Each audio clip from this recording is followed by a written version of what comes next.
কালি আহিছিল আহি তেখেতলোকে কৈ গৈছে যে থানালৈকে যাব আৰু কালিৰ পৰা মাংস 1 তাৰিখৰ পৰা নিবিকিব মাংস বিকাটো মানা আছে কৈ গ'ল তাৰপিছত কালিৰ কিজানি হেঁতে কিজানি যোৱা নাই নেকি মালিকবিলাকে সেইকাৰণে আজি আহি কেনে মানে তদন্ত কৰি কেনে চাইছে সেইটোৱে দেখা পালোঁ আৰু মানে সেইখিনিয়ে বুজিলোঁ গড়চুক আৰক্ষী আহিছে হয় গড়চুক আৰক্ষী আহিছে পাণবজাৰৰ পৰা আহিছে ক'ৰ পৰা আহিছে আৰু নে এখন দোকানৰ পৰা মাংস অলপ উঠাইছে এইখন দোকানৰ পৰা অলপ মাংস পালে আহি কেনে উঠাই লৈ গৈছে যদি আৰক্ষীৰ কথা নুশুনে যদি আমাৰ চৰকাৰৰ কথা নুশুনে এইটোতো বেয়া কথা ন সেইটোৱে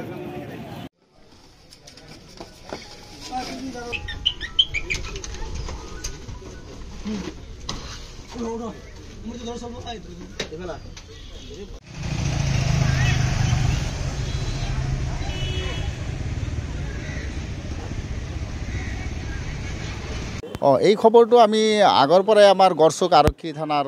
ওচি মহোদয়ে আমাক বাৰ বাৰ খবৰ দিয়ে যে আপোনালোকৰ সমাজত এই গো মাংসটো বন্ধ কৰিব লাগে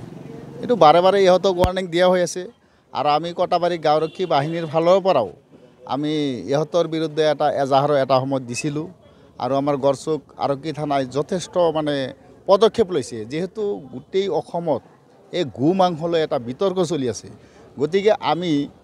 কটাবাৰী মুছলিম সমাজেও এই কথাটো অৱগত